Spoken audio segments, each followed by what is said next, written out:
Welcome to the Allured Life podcast. My name is Katy, and in 2016, I wrote down in a journal that I was going to become unapologetically my best self. And my purpose is to help women do the same, whether that's overcoming body image issues, creating next level inner confidence, or up-leveling our emotional intelligence and sense of worth. I believe that by investing in and developing who we are, we can exponentially transform the world we live in. My mission is to create power and influence in the hands of women. These are conversations for those ready to rise.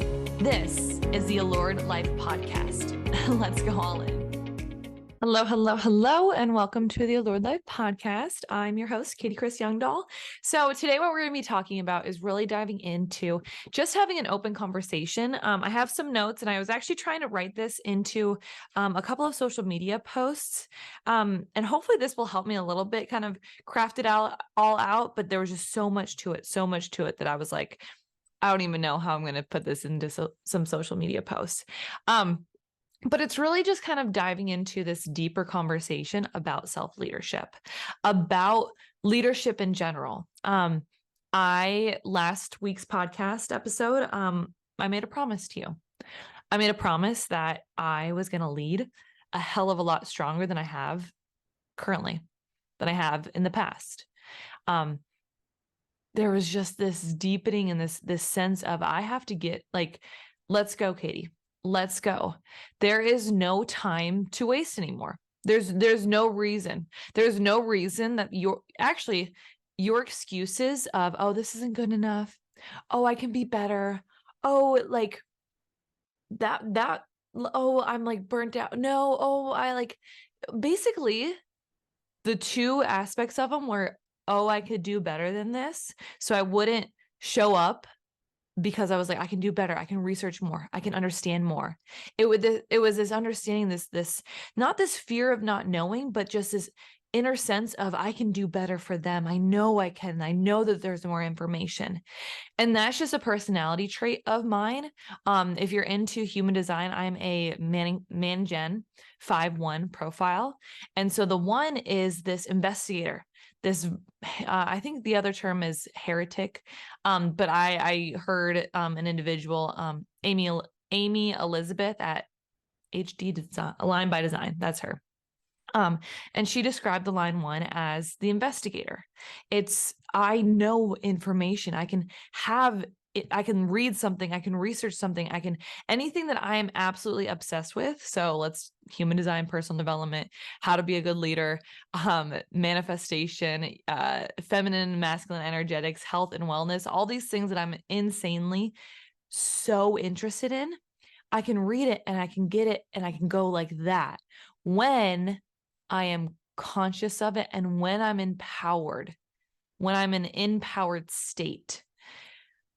The thing, again, if you know human design, so 5-1, 5 is my leading, and 5 it's the one, was the other term, so that you guys hear me talk about being the one a lot. So that's my conscious side. So the one is something that I'm very conscious about. I know that I'm the one. I know that. I lead with that. I know it. The flip side of the 5 line also is there's the projection field of, yeah, people say you're the one for them too. So they celebrate you when they're doing really, really well. And at the same time too, when they're not doing really, really well, you are the villain. So the flip side of the 5 line is really hard to navigate and hold and all the things.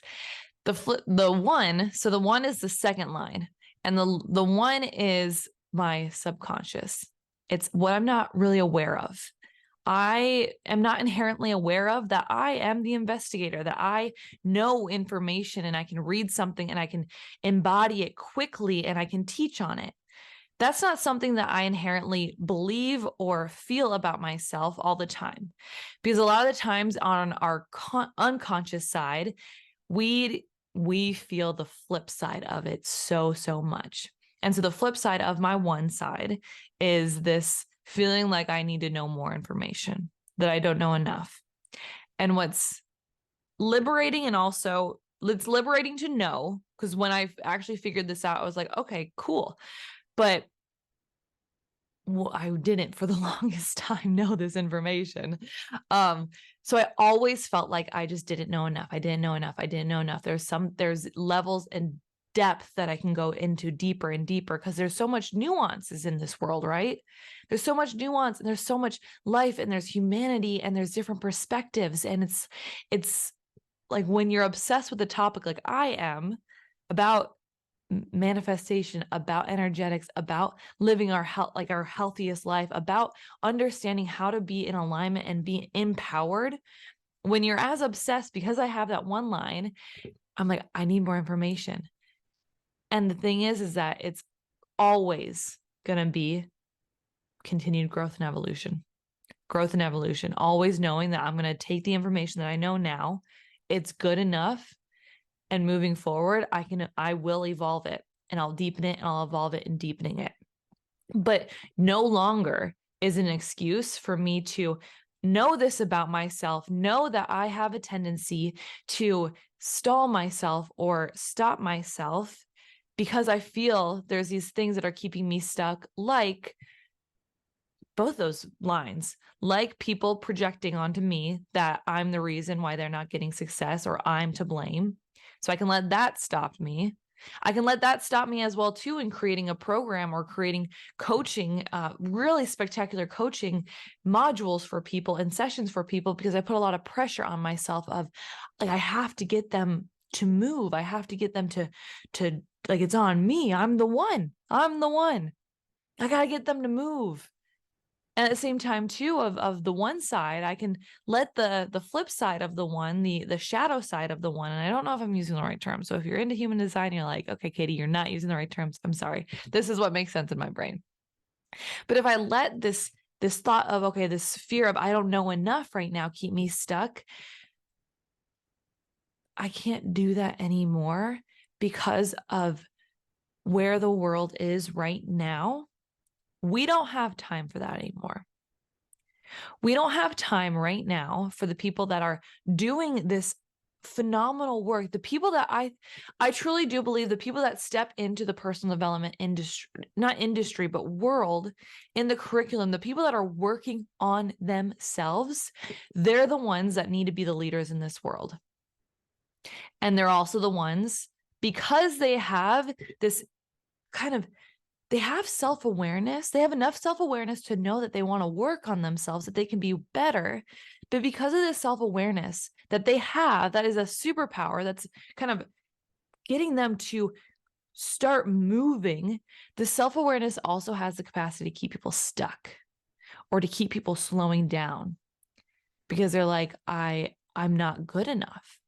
I'm not enough. There's so much more that I can learn. There's so much more that I can be. There's so much more that I can become and do. And I just need to keep reading and keep diving into things that are deeper. And at the same time that us individuals that are in this work of getting each other to be the best versions of ourselves, those same people are slowing themselves down. They're not speaking up because of this fear of failure, because of this fear of what if this isn't going to be, what if I'm not going to just make change, or what if the thing that I'm trying to do doesn't work? And the people that are so leading from the ego, leading from a I know enough, the people that aren't doing this work, their voices are becoming a little bit loud. And by a little bit loud, I hope you heard my sarcasm in like, they're leading right now. The ones that aren't nuanced in, hey, can I have these dialogues about these conversations that are really hard and really nuanced? Can I have these conversations where I allow in the perspectives of both sides, where I can see humanity on both sides? We don't have leaders right now that are doing that. We have some, but we got a lot of keyboard warriors out there that are, because of the way that they talk, because of the way that they are sounding intelligent, a lot of people, because they're not stepping into that they are a leader, because they're stepping into, let me follow the guru out there. A lot of people will take these keyboard warriors or these other individuals that look influential because sometimes when they talk about things, it's like, I like the way that they talk about peace and love and mindfulness. And then they're leading in a different capacity that's not in alignment of peace and love and mindfulness, to be honest. They're leading in a way that actually is problematic and divisive and leaning way far on one way or the other, that it's either you follow me or you're wrong. You're either with me or you're dead to me. And I don't think that's the type of leadership that is going to change the world moving forward. And so this is my call for me as well too. You guys know that's my leadership style. That's my personal development style. That's this journey that I'm on, and understanding this is like, I'm working on me just as hard. And so then I'm going to take what I'm learning and developing and diving deeper into, and let you guys know as well too, and just create this path of leading through bravery, leading through leadership, and leading through like shoulder to shoulder. We are equal power right now. That's a phrase that Melanie Ann Layer uses a lot. I know I quote her quite often. But it's just seeing every person out there, every individual out there.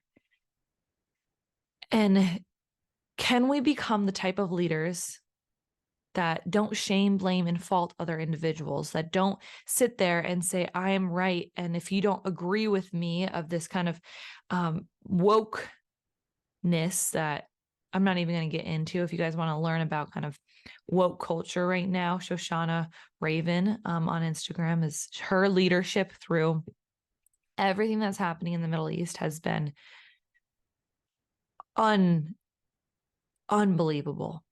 No matter what side you are on, I would highly recommend just diving into her world, her way of leading through this. Even if you aren't on the side that she's on, seeing how she's leading through this and the way that she's leading with her heart, leading with compassion, leading with the desire to actually create productive discussion versus just sit there and be like, hey, are you wanting to have a productive or an open dialogue, or are you just here in the comment section to fight with me?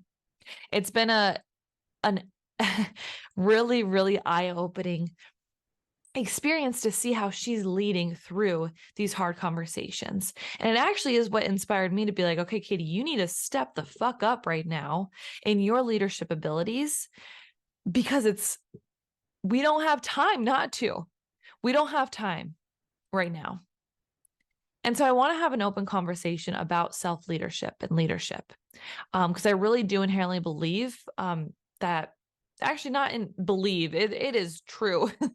If you want to be a good leader, you have to understand how to lead yourself first and foremost. A lot of people will take information, and I'm guilty of this at the beginning, of taking information, of learning something about health and wellness, learning something about exercise, learning something about cycle syncing, learning something about personal development, reading a book, taking that and be like, oh, that sounds like really, really smart. So let's take that and then let's run with that, and let's kind of educate people on that, or let's give these resources to clients that you currently have, without actually embodying and understanding, how do I lead myself through this that becomes my way of being. So self-leadership is a really strong conversation that I want to have a conversation about, because I'm asking individuals to take up leadership right now. I'm asking individuals to step into that. We need more roles of leadership that's in this balance of a masculine and feminine leadership. And I'll have more of that coming, most likely in the next podcast. But it's stepping into these leadership roles that isn't just about telling people what to do. That's masculine. We need a balance of masculine and feminine leadership. So masculine leadership, there's qualities like confidence, like having the confidence to be like, I can do this. There's independence of like, I can do this alone. I got this. It's on me. There's assertiveness. It's very goal oriented. It's very disciplined. It's competitive. Kind of a lot of the times when you think of leadership, you kind of, at least me, who came up in a very masculine leadership kind of society, kind of being in athletics, seeing and in a male dominated football area where it was competitive. It was, you have to be disciplined. The individuals that the football players that were the good ones, the ones that were confident in themselves, the one that were like independent and like they can make plays by themselves, they stand out. That was really like brought on me as, that's a good successful person. And I think we put success and leadership together. Results based success, usually a lot of times when the people that get the results, get the success, they're the ones that are given the leadership positions, the leadership opportunities. And as you probably have experienced or known, sometimes that's not the best way. Sometimes it is. Sometimes it's not the best way. Sometimes it's not the best way to put your like star player as a team captain. That's not a thing. Because they're lacking sometimes, a lot of the times, this additional aspect of feminine leadership. And again, we're going to dive way deeper into what the difference is between masculine and feminine leadership is, and then just kind of how to develop those two together. But feminine leadership is a lot more about collaboration. Melanie Ann Lair talks about feminine leadership and the differences between masculine and feminine leadership in I love her example. So I'm going to use her example right now that I think will show the difference very much. Like I said before, masculine leadership is very interdependent. It's very competitive. It's very like assertive. And so masculine leadership is like pulling someone to go somewhere, pulling your little child of like, we are going to go over here. Have you ever seen like the children on the leash? Or when I'm walking Cabby, I'm like, get your booty over here. We're not going over here. Very masculine leadership. Or it's pushing people to go a certain way. There's a force to it. Feminine leadership is like a current. It's a wave. It's a current, an undercurrent. So it's like if you are in the sea. So when we were in Maui, Ryan and I would just kind of float on the top. I would float a little bit better than he did. I don't know what's wrong with Ryan. He just like sinks. It's that I would float and just the waves would push me in. And then there was that really strong undercurrent. And so this is where, when I talk about collaboration, it's when you're when you're going and leaning into your feminine leadership, it's not about pushing people to do things. It's not about pulling people to do things. It's not about kind of saying, if you don't do this and follow me and like, I'm going to push you to do something. It's really, there's a collaboration aspect of, I'm leading me in this way. You're leading yourself in another way. We're going to come together. And through that, there's an undercurrent that just kind of effortlessly flows individuals in the collective focus of where everybody's heart is going. So think of right now, and let's dive in deeper, but I want to kind of come back to this collaboration aspect, this collective movement, this undercurrent that just, we don't have to, we can surf that wave. We can do some masculine things to get up and surf that wave, or we just go with that wave. Or at the same time too, if we don't like this current, if we don't like the way that it's going as well too, we can take our masculine leadership and like kick against this wave. And sometimes that's kind of hard. There's empathy in a feminine leadership, and a key with that as well too. And again, I'm going to dive so much deeper on this, but there's an empathy aspect, and in this leading with the feminine, there's the key part. If you are an empathetic leader, if you understand empathy and if you understand emotional intelligence, the first aspect to be able to lead like that, you have to know your own emotions. You have to know your own emotions. You have to have your own emotional intelligence of, hey, what are my emotions telling me? How am I talking right now? Am I coming from a really out of powered kind of baby version of myself? Am I coming from a not mature version of myself? But because I am an adult and I'm talking right now, is the things that I'm saying, do they sound like an adult? They're not actually an adult version of me, a mature version of me. We don't do this work. A lot of the feminine leadership work comes so much in understanding ourselves, and we're not taught to do that. So when we're trying to become phenomenal leaders in this world, and again, I'm not asking for world leaders right now, but I'm asking for us to develop leadership a little bit deeper so that we can lead ourselves first, but then be really influential in our families, with our kids, with our partners, and then lead in our inner circles with our friends, with our family. And then maybe then we'll have the confidence to lead a movement in our communities or just on our street or in our state or in our country. Like that's how we start to compound our own leadership and have the confidence to actually make a change in this world, which I know you do if you're listening to this. But a big thing that we are missing is this cultivating is our cultivating our feminine leadership that's based on intuition. It's based on nurturing ourselves. It's based on knowing our health and our wellness and our energetics and our just being more understanding of our holistic well-being. It's understanding our communication styles versus just barking orders and a whistle like, go now, go now. I'm the leader, go now. Listen to what I'm doing. It's actually, no, can we effectively communicate in a way that's not throwing a dagger. It's actually communicating in a way that the people that are having the communication put onto them, they're actually more inclined to take action from that in a way that you want them to.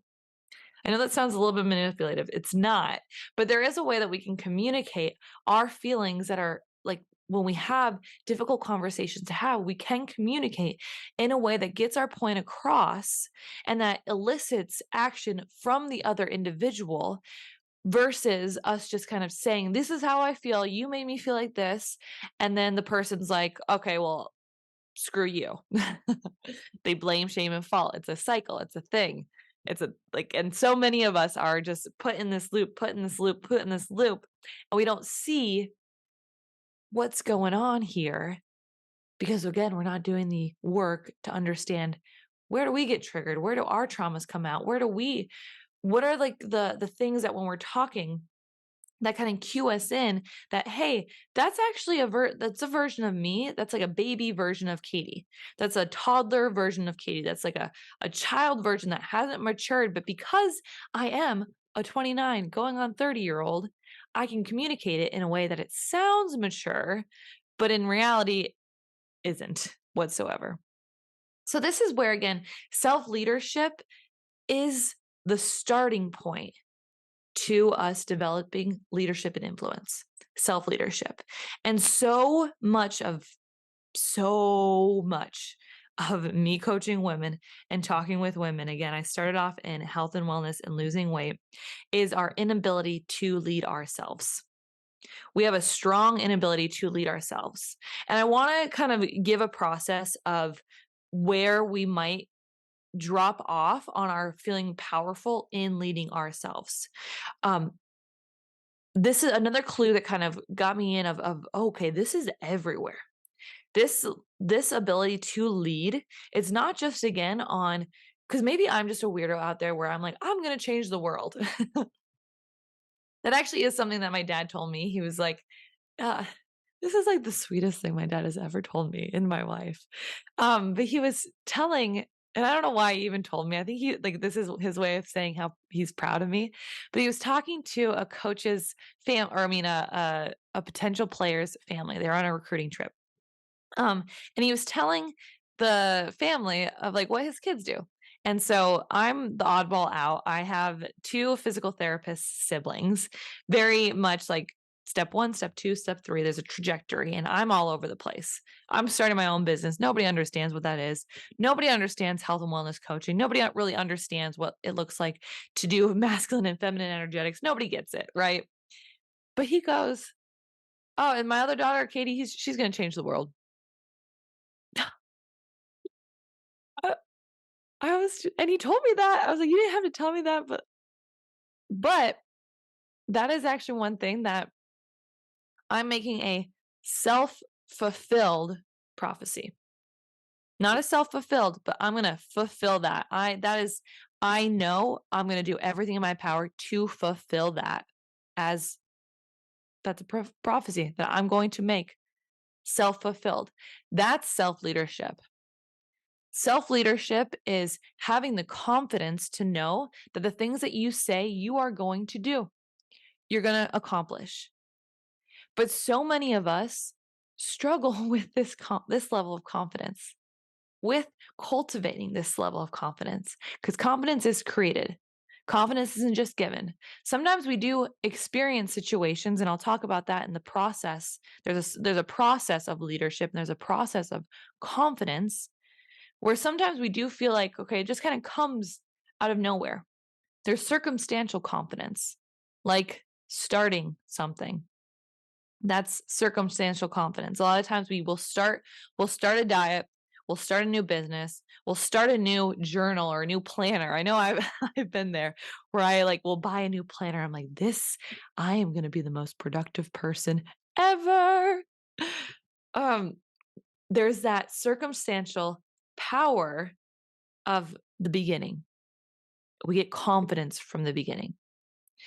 And this is where we have self-leadership in the beginning part. That's really, really, really strong, because there's the beginning, there's an energy to it. When we start something, we have this belief of like, I'm going to do this. I'm going to do this. Or we have and this is where we have to kind of deepen this starting mentality, this mindset, the beginning. And this is where I'm kind of getting a little bit ahead of me. Let's retract. Let's retract back. So leadership and confidence coincides with each other. Leadership and confidence. So the more confident we are, the more likely we are going to kind of keep going, keep the momentum moving in whatever way that we want to lead, whatever that looks like. And that might be actually a really great, here, star right now, take a little screenshot of where this time is in this podcast episode, is to ask yourself, where do I want to be a leader? Where do I want to be a leader in my life? Where do I want to lead?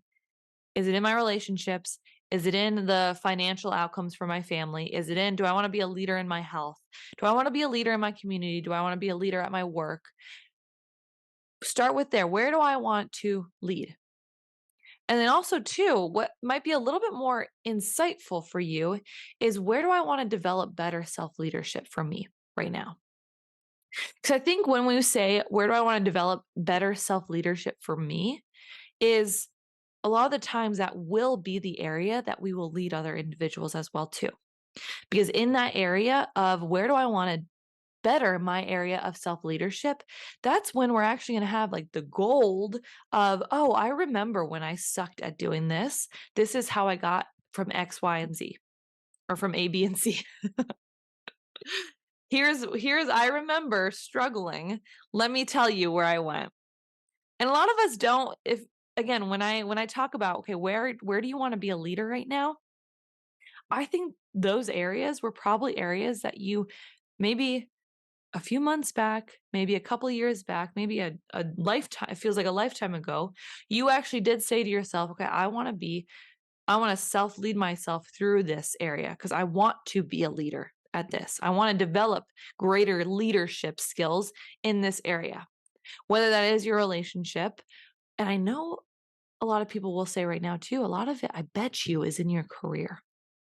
I bet you, because that's, again, a very masculine leadership thing, where the masculine leadership is very much rooted in results and success, which in our economy, in our world, so much accolades and kind of identity is put into our careers, is put into the results and the successes that we've achieved in this life. So again, a little bit of a tangent, but the biggest thing is leadership and confidence, they correlate with each other. And so the more confidence that you have, the greater your leadership capability is going to be. And so there's different phases, 1, 2, and 3, of our confidence in our ability to lead. and our confidence in our ability to lead ourselves. So again, really self-leader or leadership doesn't come before you start to master the self-leadership. So let me just phrase out. So step 1, step 2, step 3, or stage 1, stage 2, stage 3. So stage 1 in our self-leadership or our leadership capabilities is, again, the beginning. And this is where it's a lot more of the mindset stuff. We don't have any results whatsoever. You're literally just starting. And so you have this belief mostly of, I'm going to do this. I'm going to do this.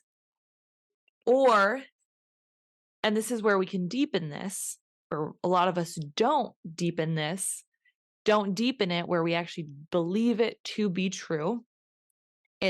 We have this beginning stage, this confidence at the beginning of it will work, or I know I'm going to be okay if it doesn't. I want you to put a pin in this this is a hard one for people to actually, they don't have this at the beginning when they start whatever they want to lead themselves through. There's this belief of it will work because I've seen it work for that lady over there on Instagram and that person over there, my colleague way over there. I've seen it work. It'll work for me. This diet, this exercise routine, this way of starting a business, this way of cultivating leadership and communication skills, it will work. This new journal that's all about planning. What was it? It was the focus planner. I remember having that. I was like, I'm going to be so productive. This journal is going to make me the most productive. It will work. So we have the beginning stage. And then the second stage is we build up confidence from taking action and adjusting, taking action and adjusting, taking action and adjusting. The more that you take action, you go, and then you pivot or you course correct, that's going to be a compounded courage. Because how many times have we, think about, I remember with exercising too, it was just like, just go, just do it. No, running. It was like, just go for a mile.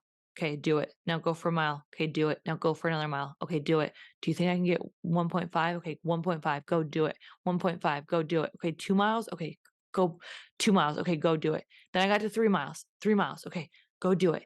And then it truly, I promise you this, 3 miles, I think I jumped up to 5 miles. And then 5 miles, I jumped up to 8 miles. Compounded courage. The more that we do something again and again and again and again and again and again and again, the more confidence that we have. The more confidence that we have that we can do it, we can go more, we can get more. And then the third stage is the results. If you get the result of you succeeded, you get confidence. So those are kind of the 3 stages of, I'm going to just say, at first I said that these are the 3 stages of leadership and building confidence in our leadership, but truly it's the 3 stages of self-leadership. Self-leadership stage 1 is saying, I'm going to do this. Self-leadership stage 2 is taking action, then going again, taking action, going again, taking action, going again. Because in stage 2 is where you don't see really the result of I am in the body of my dreams, or I am seeing the success in my business, or I am the most productive person, or I have gotten the raise. You haven't seen that just yet. But you're taking the action to get there. And then stage 3 is you have the result in front of you. You have the success. That's the ultimate confidence of I did it. So where do we fall off? Because I said in the beginning of this podcast is we tend to fall off. We tend to self-sabotage. We tend to get off this developing of our capacity to self-lead ourselves so that we're not getting the result that we want. Where do we get off this? There's just 3 stages, Katy. What the heck? How is this so hard? Why is it that it's been 10 years of me trying to lose weight? Where am I getting off? It's just step 1, I've started. Step 2, I've taken action. Why have I not seen step 3? So where do people fall off? There's two places. So the first one is basically it all happens in the second stage, right? How how much time do you have to try and try? Take action, try again. Take action, do it again. Take action, do it again. Take action, do it again. How many times do you have to do that until you get the result? As many times as it takes to get the result. I know, how infuriating is that? You're like, no, but the Beachbody program, the insanity workout said it just takes 2 months. Okay, I get it. I know. But it takes as long as it's going to take until you get the results. That's how long you're in stage 2. Take action, readjust. Take action, readjust. And let me actually rephrase. I wrote it down better. Okay, stage 2, I wrote this down better. Of stage 2 really is just a continual action, learn, go again. Action, learn, go again. Action, learn, go again. So again, how long are you in stage 2 of taking action, learning from your action, the good and the bad, and then going again? You're in it until you're not. I know this is infuriating because how many people are just like, how long is this going to take? It's going to take how long is it's going to take? I know it's infuriating. I know. And so here is where people get off on stage 2. They self-sabotage. It's this thought in stage 2. You don't remember the beginning mental spark because it really is the stage 1 is all mental. And then stage 2 is all about taking action. It's going, we're walking, we're going. And then stage 3 is about receiving the result. So stage 1, remember it's the mental stage. And it's this, if we just go into, this is where there's a difference with circumstantial and personal power. So circumstantial is just relying on, this is the beginning, I think I can do this. It will work for me. It worked for her, it's going to work for me. There's circumstantial power, but personal power is inherently knowing and having faith that it will work, or like I know I'm going to be okay if it doesn't right now. That's one of the biggest things that knocks people off is they don't inherently know that they're going to be okay. Like, and I know this sounds so crazy, but the biggest thing, like think about here's how I can deepen this is a little bit, is that because you're like, okay, well, I'm just trying to lose weight, Katy, or I'm just trying to get a raise, Katy, or I'm just trying to build a business, and if it doesn't work, I know I'm going to be okay. But think about, okay, the fear of failure. This fear of failure, of going for something and not being able to, like, fearing, truly inherently fearing that you're going to fail, whether that's taking or posting a social media that not a lot of people like, posting something like that, whether that's asking for the raise and not getting it, whether that's going out on a date and them rejecting you, this fear of failure, though in our minds, we're like, I'm going to be okay. Like, I know I'm going to be okay. In our body, sometimes this fear of failure is wreaking havoc on our nervous system and making us feel in our body unsafe.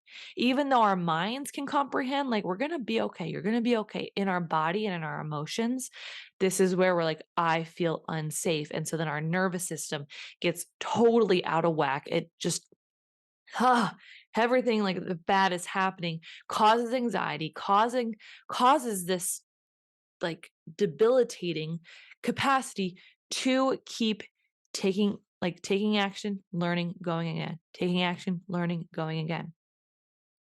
This is where so many people, they don't burn out because of taking action. They don't burn out in stage 2. They burn out because of the mentality, the mindset of thinking and overthinking and overthinking and overthinking and feeling this unsafeness that a lot of it is in this beginning stage, or kind of in this, they let the mindset kind of keep going when all you have to do is cultivate this faith of it will work out, or I know I'm going to be okay if it doesn't. Again, there's so much deep depth that goes into this, because again, this fear of failure, and I'm talking so much from experience, but this fear of failure isn't something that you're going to reprogram with your mind. It's something that you inherently have to understand where it's like coming up in your body and figure out how to regulate your emotions around that. This is where, when I talked about feminine leadership, that this empathy and emotional intelligence and understanding the self-regulation around our emotions is so important, and something that we're not doing because we're not encouraged to do it so much. So that's the first, and that's actually like the biggest place that I feel like so many of us, we get off on this self-leadership process. We get off because we're not figuring out how to cultivate this, like, can you hold the faith that this is going to work for you? Can you develop resiliency in this? And so that's another thing that I will talk about later on, is this developing of resiliency and how we can really deepen it, where it's not just like, if you Google, how do I develop? Actually, let me do this for you. I'll do the work for you. Okay. So I just, actually, I asked chat, what is it? It's the AI, chat GPT or whatever. I should look it up. It's chat GPT. That's it. So I asked, what are strategies to develop deeper levels of resiliency? And this is where I just laugh. This is where personal development gets a bad rep. It's cultivate a growth mindset, foster strong social connections, practice emotional intelligence, set realistic goals, maintain a healthy lifestyle, mindfulness and meditation, seek professional help if needed. Actually, I don't want to legitimately seek professional help if needed, please. 8, cultivate optimism. Number 9, develop problem-solving skills. 10, practice self-compassion. 11, maintain a sense of purpose. Wow, there's actually a lot. 12, develop adaptability. 13, learn from adversity. 14, seek meaning and gratitude. 15, build a resiliency toolkit. Again, this is, I put the little voice there because it's like, I feel like so much of us, we want to develop leadership. We want to make a change. We want to actually make a change in us, develop self-leadership. And then we figure out, okay, oh, I keep falling off. How do I become more resilient? Learn from adversity. And it's just so surface level, but we're not getting deeper in depth in it. And that's how I'm going to lead. I'm going to go through actually all 15, maybe not all 15. I'm going to go through those and create something about this, because I can definitely go deeper on each one of those. But that is part of feminine leadership, is creating resiliency. And so much with resiliency is understanding, how do I self-regulate myself so that the emotions that are coming up are of fear, are of shame, are of guilt, are of disappointment. These feelings that can come up when you're in the second stage of the process of taking action, learning from it, adjusting from it, when it feels like what we've been taught for so long is, did you win or lose? That masculine leadership, that masculine results base of success, did you succeed or fail? When that's the level of our worth and our identity and our confidence is rooted in just that, no wonder in the second stage, when it's you are in it until you're not in it, that we get out of this, right? Because how exhausting would that be if you're like, action, learn, did I succeed or fail? Actually, that's it. It's just action, did I succeed or fail? Action, succeed or fail. Action, succeed or fail. If you're leading yourself in this very masculine leadership of just pushing yourself to do it, that's exhausting. Versus in this feminine leadership, again, this feminine leadership is more of this current, is the action and the learning and then going again. And where can we plug ourselves into where there is this current where even if you do get exhausted from going again and going again and going again, that are you plugging yourself into something that's going to inspire you to just kind of keep going? And there's so many different ways that we can talk about how to do this. So that's the first, probably the main way of why we're not getting into stage 3. And then the second part, which I've mentioned through this, but I just want to say is number 2, is you're not in the second part, the second phase long enough to experience the compound effect of your action. So it's as easy as that. It really is as easy as that, is when we want to develop leadership and self-leadership, that we start to see the results in our life that we want, whether that's to lose weight, whether that's to get into a body of our dreams, or have confidence in ourself. Leadership and confidence coincides, whether that's getting the raise, whether that's getting the relationship, the results. There is this process. Step 1, beginning stage. Step 2, take action, learn, go again. And step 3, results.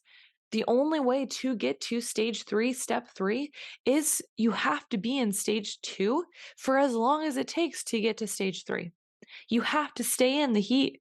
You have to. But what's getting us out is the mindset aspect. We're not fine-tuned. We're not like crystal clear on this. We're not squeaky clean on this, where it's, I know it will work, or I know I'm going to be okay no matter what. There's no squeaky clean on this. It starts to get real dang filthy.